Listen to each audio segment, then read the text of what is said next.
അസ്സലാമു അലൈക്കും വറഹ്മത്തുള്ളാഹി വബറകാതുഹു. 5ാം ക്ലാസ്സിലെ അൽ ഫിഖ്ഹുൽ ഇസ്ലാം 1ാം ഭാഗത്തിലെ 9ാമത്തെ പാഠം അദ്ദീനു യുസ്റുൻ. 9ാമത്തെ പാഠം അദ്ദീനു യുസ്റുൻ. ദീന് വളരെ എളുപ്പമാണ്. ഇൻഷാ അല്ലാഹ് നമുക്ക് പാഠം വായിക്കാം. നിസ്കാരത്തെക്കുറിച്ചാണ്. രോഗിയായാൽ എങ്ങനെ നിസ്കരിക്കണം, നിന്ന് നിസ്കരിക്കാൻ കഴിയാത്തവർ എങ്ങനെ നിസ്കരിക്കണം എന്നുള്ള കാര്യങ്ങളൊക്കെയാണ് ഈ പാഠത്തിലൂടെ നമ്മൾ ചർച്ച ചെയ്യുന്നത്. ഇൻഷാ അല്ലാഹ് നമുക്ക് പാഠം വായിക്കാം. ജസീൽ മോനെ മണ്ണെടുത്തു വരൂ. വലിയുപ്പ വിളിച്ചു പറഞ്ഞു. വലിയുപ്പ രോഗശയ്യയിലാണ്, എഴുന്നേൽക്കാൻ കഴിയില്ല. വെള്ളം ഉപയോഗിക്കാൻ പാടില്ലെന്ന് ഡോക്ടർ പറഞ്ഞിട്ടുണ്ട്. അപ്പോൾ വെള്ളം ഉപയോഗിക്കാൻ പറ്റില്ലെങ്കിൽ പിന്നെന്താ ചെയ്യേണ്ടതെന്നൊക്കെ നമ്മൾ മുമ്പത്തെ പാഠങ്ങളിലൊക്കെ പഠിച്ചിട്ടുണ്ട്. അതൊക്കെ ഒന്ന് വായിച്ച് ഓർമ്മ പുതുക്കുന്നത് നല്ലതാണ്. സഈദൻ ത്വയ്യിബ് എന്ന് പറഞ്ഞ 4ാമത്തെ പാഠത്തിൽ തയമ്മം ചെയ്യുന്നതിൻ്റെ രീതികളൊക്കെ പറഞ്ഞിട്ടുണ്ടല്ലോ. അതാണ് ഇവിടെ പറഞ്ഞത്. വെള്ളം ഉപയോഗിക്കാൻ പാടില്ലെന്ന് ഡോക്ടർ പറഞ്ഞിട്ടുണ്ട്. ജസീൽ വലിയുപ്പക്ക് തയമ്മം ചെയ്തു കൊടുത്തു. ശേഷം ഉമ്മയെ വിളിച്ചു. ഉമ്മ വലിയുപ്പയുടെ മുഖവും ശരീരത്തിൻ്റെ മുൻഭാഗവും ഖിബിലയിലേക്ക് ചെരിച്ചു കിടത്തി വലിയുപ്പ നിസ്കാരം തുടങ്ങി. ഉമ്മ എന്ത് ചെയ്തു? വലിയുപ്പയുടെ മുഖവും ശരീരത്തിൻ്റെ മുൻഭാഗവും ഖിബിലയിലേക്ക് ചെരിച്ചു കിടത്തി വലിയുപ്പ നിസ്കാരം തുടങ്ങി. ഫാത്തിഹയും സൂറത്തും ഓതി തല അല്പം താഴ്ത്തി റുക്വ ചെയ്തു. തല കുറച്ചുകൂടെ താഴ്ത്തി സുജൂദ് ചെയ്തു. ഇരുന്ന് നിസ്കരിക്കുന്നവർ എങ്ങനെ റുക്വ ചെയ്യും? ജസീലിന് സംശയമായി. അടുത്ത ദിവസം ഉസ്താദിനോട് തൻ്റെ സംശയമുന്നയിച്ചു.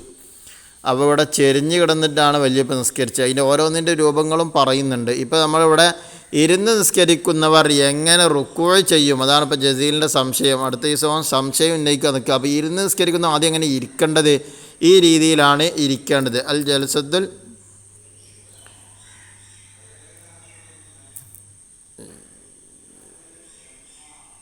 ഇഫ്തിറാഷിൻ്റെ ഇരുത്തം. ഈ ഇരുത്താണ് എന്ത് ചെയ്യേണ്ടത്? ഈ ഇരുത്തത്തിൽ ഇരുന്ന് നിസ്കരിക്കുന്നവർ ഇരിക്കേണ്ടത്. ഇത് ജൽസത്തുൽ തവറുക്ക് അവസാനത്തെ അത്തഹിയ്യാത്തിൽ ഇരിക്കുന്ന ഇരുത്താണിത്. അപ്പോൾ 1ാമത്തെ അത്തഹിയ്യാത്തിൽ നമ്മൾ ഇരിക്കേണ്ടത്, നിസ്കാരത്തിലെ എല്ലാ ഇരുത്തങ്ങളും ഈ രൂപത്തിലുണ്ടാവുക. അവസാനത്തെ ഇരുത്തം മാത്രമാണ് തവറുക്കിൻ്റെ ഇരുത്തം. അപ്പോൾ ജൽസത്തുൽ ഇഫ്തിറാഷ്, ഈ ഇഫ്തിറാഷിൻ്റെ ഇരുന്ന് കൊണ്ടാണ് നമ്മൾ എന്ത് ചെയ്യണത്? ഇരുന്ന് നിസ്കരിക്കേണ്ടത്. ഇനി അപ്പോൾ ജസീൽ മോൻ ആ ചോദ്യം ചോദിച്ചു. മിടുക്കൻ. ഉസ്താദ് അവനെ അഭിനന്ദിച്ചു. കാൽ മുട്ടിൻ്റെ മുൻഭാഗത്തേക്ക് നെറ്റി നേരിടുന്ന നിലക്ക് കുനിഞ്ഞാൽ ഇരുന്ന് നിസ്കരിക്കുന്നവൻ്റെ റുക്വ ആകും. ഉസ്താദ് പറഞ്ഞു. എങ്ങനെ? ഇരുന്ന് നിസ്കരിക്കുന്നവൻ കാൽമുട്ടിൻ്റെ മുൻഭാഗത്തേക്ക് നെറ്റി നേരിടുന്ന നിലക്ക് കുനിഞ്ഞാൽ ഇരുന്ന് നിസ്കരിക്കുന്നവൻ്റെ റുക്വ ആകും. അപ്പോൾ ഇരുന്ന് നിസ്കരിക്കുന്നവൻ്റെ റുക്വ എങ്ങനെയാണ്? കാൽമുട്ടിൻ്റെ മുൻഭാഗം, മുൻഭാഗത്തേക്ക് എന്ത് ചെയ്യുക? നെറ്റി നേരിടുന്ന നിലക്ക്, അവൻ്റെ നെറ്റി നേരിടുന്ന നിലക്കാണ് അവൻ എന്ത് ചെയ്യേണ്ടത്? കുനിഞ്ഞേണ്ടത്. അങ്ങനെയാണ് റുക്വ ചെയ്യേണ്ടത് ഇരുന്ന് നിസ്കരിക്കുന്നവൻ. എന്തിനാണ് ഇരുന്ന് നിസ്കരിക്കുന്നത്? റംല ചോദിച്ചു. ഉസ്താദ്, നിസ്കരിക്കാൻ കഴിയാത്തവർ, നിന്ന് നിസ്കരിക്കാൻ കഴിയാത്തവർ ഇരുന്ന് നിസ്കരിക്കണം. നിന്നുകൊണ്ട് ഒരാൾക്ക് നിസ്കരിക്കാൻ കഴിയുന്നില്ലേ? എന്നാൽ അയാൾ എന്ത് ചെയ്യണം? ഇരുന്ന് നിസ്കരിക്കണം. അതിന് കഴിയാത്തവർ ചെരിഞ്ഞു കിടന്ന് നിസ്കരിക്കണമോ? അപ്പോൾ ഒരാൾക്ക് ഇരുന്ന് നിസ്കരിക്കാൻ കഴിയില്ല എങ്കിൽ എങ്ങനെ നിസ്കരിക്കണം? ചെരിഞ്ഞു കിടന്ന് നിസ്കരിക്കണം. അതിനും കഴിയാത്തവർ മലർന്ന് കിടന്ന് റുക്വഇൻ്റെയും സുജൂദിൻ്റെയും സന്ദർഭങ്ങളിൽ കഴിയും വിധം തല കൊണ്ട് ആംഗ്യം കാണിച്ച് നിസ്കരിക്കണം. അപ്പോൾ ഇരുന്ന് നിൽക്കാൻ കഴിവില്ലാത്തവർ ഇരുന്ന് നിസ്കരിക്കണം. ഇരുന്ന് നിസ്കരിക്കാൻ കഴിവില്ലെങ്കിൽ ചെരിഞ്ഞു കിടന്ന് നിസ്കരിക്കണം. അതിനും കഴിയാത്തവർ ചെരിഞ്ഞു കിടന്ന് നിസ്കരിക്കാൻ കഴിയില്ലെങ്കിൽ മലർന്ന് കിടന്ന് നിസ്കരിക്കണം. അപ്പോൾ അവരെങ്ങനെ റുക്കുവും സുജൂദും ചെയ്യുക? അതാണ് ഇവിടെ പറഞ്ഞത്. റുക്കുവിൻ്റെയും സുജൂദിൻ്റെയും സന്ദർഭങ്ങളിൽ കഴിയും വിധം തല കൊണ്ട് എന്ത് ചെയ്യണം? ആംഗ്യം കാണിച്ച് നിസ്കരിക്കണം. അതിനും കഴിയാത്തവർ നിസ്കരിക്കണോ ഉസ്താദെ? മുബശ്ശിർ ചോദിച്ചു. അപ്പോൾ മലർന്ന് കിടന്ന് നിസ്കരിക്കാൻ കഴിയാത്തവർ നിസ്കരിക്കണമെന്നാണ് ചോദ്യം. അപ്പോൾ ഉസ്താദ്, വേണം. ബുദ്ധിയുള്ള കാലത്തോളം നിസ്കാരം നിർബന്ധമാണ്. ഒരാൾക്ക് ബുദ്ധിയുള്ള കാലത്തോളം അയാളുടെ മേൽ എന്ത് നിർബന്ധമാണ്? നിസ്കാരം നിർബന്ധമാണ്. മലർന്ന് കിടന്ന് തല കൊണ്ട് ആംഗ്യം കാണിച്ച് നിസ്കരിക്കാൻ കഴിയാത്തവർ, ഇപ്പോൾ മലർന്ന് കിടന്ന് നിസ്കരിക്കുക എന്നാണ് നമ്മൾ പറഞ്ഞത്. അങ്ങനെ തല കൊണ്ട് ആംഗ്യം കാണിച്ച് നിസ്കരിക്കാൻ കഴിയാത്തവർ കണ്ണുകൊണ്ട് ആംഗ്യം കാണിച്ച് നിസ്കരിക്കണം. കണ്ണിൻ്റെ ഓരോ നിസ്കാരത്തിൻ്റെ ഓരോ പ്രവർത്തനങ്ങളും കണ്ണുകൊണ്ട് ആംഗ്യം കാണിച്ചുകൊണ്ട് എന്ത് ചെയ്യണം? നിസ്കരിക്കണം. അതിന് കഴിയാത്തവർ നിസ്കാരത്തിൻ്റെ ഓരോ കർമ്മങ്ങളും മനസ്സിൽ കൊണ്ടുവരണം. കണ്ട, കണ്ണുകൊണ്ട് നിസ്കരിക്കാൻ അവരൊക്കെ കഴിയില്ല എങ്കിൽ അയാൾ എന്ത് ചെയ്യുക, അയാളുടെ മനസ്സിൽ എന്ത് ചെയ്യുക, ആ നിസ്കാരത്തിൻ്റെ കർമ്മങ്ങൾ എന്ത് ചെയ്യുക, മനസ്സിൽ കൊണ്ടുവരിക എന്നുള്ളതാണ്. അപ്പോൾ നിന്ന് നിസ്കരിക്കാൻ കഴിയാത്തവർ ഇരുന്ന് നിസ്കരിക്കണം, ഇരുന്ന് നിസ്കരിക്കാൻ കഴിയാത്തവർ ചെരിഞ്ഞ് കിടന്ന് നിസ്കരിക്കണം, ചെരിഞ്ഞ് കിടന്ന് നിസ്കരിക്കാൻ കഴിയാത്തവർ മലർന്ന് കിടന്ന് നിസ്കരിക്കണം, മലർന്ന് കിടന്ന് നിസ്കരിക്കാൻ കഴിയാത്തവർ കണ്ണുകൊണ്ട് ആംഗ്യം കാണിച്ചുകൊണ്ട് നിസ്കരിക്കണം. അതിനും കഴിയില്ലേ, എന്നാൽ അവൻ്റെ മനസ്സിൽ നിസ്കാരത്തിൻ്റെ കർമ്മങ്ങൾ എന്ത് ചെയ്യണം, കൊണ്ടുവരണം. ആ രീതിയിലായിരിക്കണം അവൻ്റെ നിസ്കാരം. നാഫില, കൽബ് കൊണ്ട് നിസ്കരിക്കുന്നവർ വുളൂ ചെയ്യണോ? ഉസ്താദ് വേണം. വുളൂഉം തയമ്മുമും ചെയ്യാൻ കഴിഞ്ഞില്ലെങ്കിൽ പോലും നിസ്കരിക്കണം. ഒരാൾക്ക് വുളൂ ചെയ്യാൻ വയ്യ, അല്ലെങ്കിൽ തയമ്മും ചെയ്യാൻ കഴിയുന്നില്ല, ആ രൂപത്തിലാണുള്ളത് എങ്കിലും എന്ത് ചെയ്തോളണം, അവൻ ആ സമയത്ത് മാനിച്ചുകൊണ്ട് ആ സമയത്ത് എന്ത് ചെയ്തോളണം, അവൻ നിസ്കരിച്ചോളണം. അപ്പോൾ പിന്നെ നായില ചോദിച്ചതാണ് കൽബ് കൊണ്ട് നിസ്കരിക്കുന്നവർ വുളൂ ചെയ്യണം. അപ്പോൾ ഉസ്താദ് പറഞ്ഞു വേണം. വുളൂഉം തയമ്മും ചെയ്യാൻ കഴിഞ്ഞില്ലെങ്കിൽ പോലും എന്ത് ചെയ്യണം, നിസ്കരിച്ചോളണം. നിന്ന് നിസ്കരിക്കാൻ കഴിയുന്നവരും കസേരയിൽ ഇരുന്ന് നിസ്കരിക്കുന്നുണ്ടല്ലോ. സഫ്വാൻ ചോദിച്ചു, നിന്ന് നിസ്കരിക്കാൻ കഴിയുന്നവരും കസേരയിൽ ഇരുന്ന് നിസ്കരിക്കുന്നുണ്ടല്ലോ. എന്താ അപ്പം അതിൻ്റെ മറുപടി? നിൽക്കാൻ കഴിവുള്ളവർ ഫർള് നിസ്കാരം ഇരുന്ന് നിർവഹിക്കൽ പാടില്ല. അങ്ങനെ നിസ്കരിച്ചാൽ നിസ്കാരം സ്വഹിയാവുകയുമില്ല. അപ്പം നിന്ന് നിസ്കരിക്കാൻ കഴിയുന്ന ഒരാളാണോ, അയാൾ നിന്നുകൊണ്ട് തന്നെ നിസ്കരിച്ചോളണം, എങ്കിലേ അയാൾ നിസ്കാരം ശരിയാവുകയുള്ളൂ. നിന്ന് നിസ്കരിക്കാൻ കഴിയാത്തവർക്ക് മാത്രമേ ഫർള് നിസ്കാരത്തിൽ എന്ത് ചെയ്യാൻ കഴിയുള്ളൂ, ഇരുന്ന് നിസ്കരിക്കാൻ അനുവദിക്കുന്നുള്ളൂ.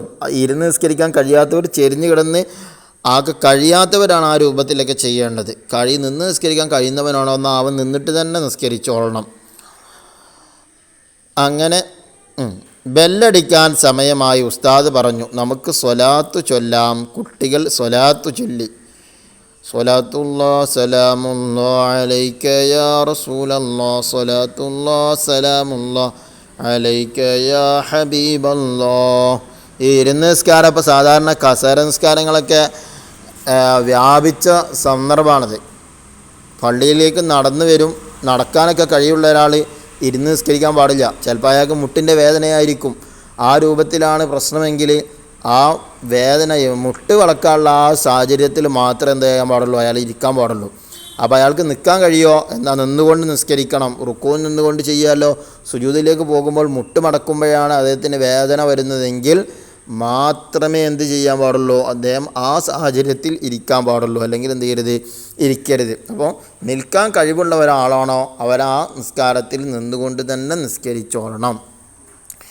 ഇൻഷാ അല്ലാഹ് യുരീദുല്ലാഹു ബിക്കുമുൽ യുസ്റ, അള്ളാഹു നിങ്ങൾക്ക് എളുപ്പത്തെയാണ് ഉദ്ദേശിക്കുന്നത്.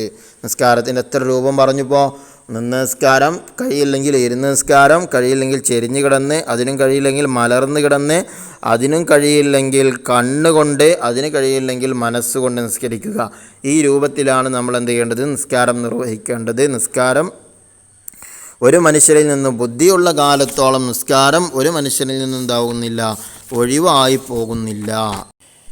ഇവിടെ ഓരോ നിസ്കാര രൂപങ്ങൾ പറഞ്ഞ സമയത്ത് ആ സമയത്തൊക്കെ എങ്ങനെയാണ് ഖിബിലയിലേക്ക് തിരിയേണ്ടതെന്നുള്ളതാണ്. നിന്ന് നിസ്കരിക്കുന്നവരാണെങ്കിൽ നെഞ്ചുകൊണ്ടാണ് ഖിബിലയിലേക്ക് തിരിയേണ്ടത്. ഇരുന്ന് നിസ്കരിക്കുന്നവരും നെഞ്ചുകൊണ്ടാണ് ഖിബിലയ്ക്ക് മുന്നിടേണ്ടത്. പിന്നെ പറഞ്ഞ് നമ്മൾ ചെരിഞ്ഞ് കിടന്ന് നിസ്കരിക്കുന്നവരാണ്. ഇരുന്ന് നിസ്കരിക്കാൻ കഴിയില്ലെങ്കിൽ ചെരിഞ്ഞ് കിടന്ന് നിസ്കരിക്കുക എന്നാണ് പറഞ്ഞത്. അവർ ശരീരത്തിൻ്റെ മുൻഭാഗം കൊണ്ടാണ് ഖിബിലയിലേക്ക് തിരിയേണ്ടത്. പിന്നെ മലർന്ന് കിടന്ന് നിസ്കരിക്കുന്നവർ അവരുടെ മുഖവും അതുപോലെ തന്നെ കാൽ വെള്ള എന്നിവ കൊണ്ട്, മുഖവും അതുപോലെ തന്നെ കാലിൻ്റെ വെള്ള എന്ന് പറഞ്ഞാൽ ഉള്ളംകാല് കൊണ്ടാണ് ഖിബിലയിലേക്ക് എന്ത് ചെയ്യേണ്ടത്, മുന്നിടേണ്ടത്. തദ്രീബാത്തിൽ ഒന്നാമത് നുഇദ്ദു അസ്ഇലത്തൻ വാജിബ, ചോദ്യോത്തരം ഉണ്ടാക്കാനാണ്. ഈ പാഠത്തിൽ നിന്ന് 10 ചോദ്യങ്ങളും അവരുടെ ഉത്തരങ്ങളും തയ്യാറാക്കുക. 1. നിന്ന് നിസ്കരിക്കാൻ കഴിയാത്തവർ എങ്ങനെ നിസ്കരിക്കണം? ആൻസർ ഇരുന്ന് നിസ്കരിക്കണം. 2. ഇരുന്ന് നിസ്കരിക്കാൻ കഴിയാത്തവർ എങ്ങനെ നിസ്കരിക്കണം? ചെരിഞ്ഞ് കിടന്ന് നിസ്കരിക്കണം. 3. ചെരിഞ്ഞ് കിടന്ന് നിസ്കരിക്കാൻ കഴിയാത്തവർ എങ്ങനെ നിസ്കരിക്കണം? മലർന്ന് കിടന്ന് നിസ്കരിക്കണം. 4. മലർന്ന് കിടന്ന് നിസ്കരിക്കാൻ കഴിയാത്തവർ എങ്ങനെ നിസ്കരിക്കണം? ആൻസർ കണ്ണുകൊണ്ട് ആമീൻ കാണിച്ച് നിസ്കരിക്കണം. 5. കണ്ണുകൊണ്ട് ആമ്യം കാണിച്ച് നിസ്കരിക്കാൻ കഴിയാത്തവർ എങ്ങനെ നിസ്കരിക്കണം? ആൻസർ നിസ്കാരത്തിൻ്റെ ഓരോ കർമ്മങ്ങളും മനസ്സിൽ കൊണ്ടുവരണം. 6 ഇരുന്ന് നിസ്കരിക്കുന്നവൻ എങ്ങനെയാണ് റുക്കൂ ചെയ്യേണ്ടത്? ആൻസർ കാൽമുട്ടിൻ്റെ മുൻഭാഗത്തേക്ക് നെറ്റി നേരിടുന്ന നിലക്ക്. 7 ഖൽബ് കൊണ്ട് നിസ്കരിക്കുന്നവർ വുളൂ ചെയ്യണോ? ആൻസർ വുളൂ ചെയ്യണം. 8 വുളൂഉം തയമ്മുമും ചെയ്യാൻ കഴിയാത്തവർ നിസ്കരിക്കണോ? ആൻസർ നിസ്കരിക്കണം. 9 നിൽക്കാൻ കഴിവുള്ളവർ ഫർള് നിസ്കാരത്തിൽ ഇരുന്ന് നിസ്കരിക്കാൻ പറ്റുമോ? ആൻസർ ഇല്ല, നിസ്കരിക്കാൻ പറ്റില്ല, ഇരുന്ന് നിസ്കരിക്കാൻ പറ്റില്ല. ഇനി 10 ചോദ്യങ്ങളാണ് അവിടെ പറഞ്ഞിട്ടുള്ളത് എഴുതാൻ. ഒരു ചോദ്യം ഇൻഷാ അല്ലാഹ് നിങ്ങൾ തയ്യാറാക്കും. 9 ചോദ്യങ്ങൾ നമ്മൾ റെഡിയാക്കിയിട്ടുണ്ട്. അപ്പോൾ ഒരു ചോദ്യങ്ങൾ നിങ്ങൾ തയ്യാറാക്കുക. ഇനി നമ്മുടെ ഒരു ഖാന കോളങ്ങൾ പൂർത്തിയാക്കാനാണ്. നിന്ന് നിസ്കരിക്കണം, അതിന് കഴിയാത്തവർ ഇരുന്ന് നിസ്കരിക്കണം, അതിന് കഴിയാത്തവർ ചെരിഞ്ഞു കിടന്ന് നിസ്കരിക്കണം, അതിന് കഴിയാത്തവർ മലർന്ന് കിടന്ന് നിസ്കരിക്കണം, അതിന് കഴിയാത്തവർ കണ്ണുകൊണ്ട് ആംഗ്യം കാണിച്ച് നിസ്കരിക്കണം. ഇൻഷാ അല്ലാഹ് ഇതോടെ പാഠത്തിലെ തദ്രീബാത്ത് കഴിഞ്ഞു. അല്ലാഹു സുബ്ഹാനഹു വ തആല നിസ്കാരം അതിൻ്റെ യഥാർത്ഥ രൂപത്തിൽ നിർവഹിക്കാൻ നമുക്കെല്ലാവർക്കും തൗഫീഖ് നൽകുമാറാകട്ടെ. മരണം വരെ അല്ലാഹു സുബ്ഹാനഹു വ തആല നമ്മുടെ ഓരോ ശരീരത്തിൻ്റെ അവയവങ്ങൾക്കും അല്ലാഹു തആല ആഫിയത്തും ആരോഗ്യവും നൽകുമാറാകട്ടെ. മരിക്കുന്നത് വരെ നിസ്കാരം നിന്ന് നിസ്കരിക്കാനുള്ള തൗഫീഖ് അല്ലാഹു തആല നമുക്ക് നൽകുമാറാകട്ടെ. ആമീൻ. അസ്സലാമു അലൈക്കും വറഹ്മത്തുള്ളാഹി വബറകാതുഹു.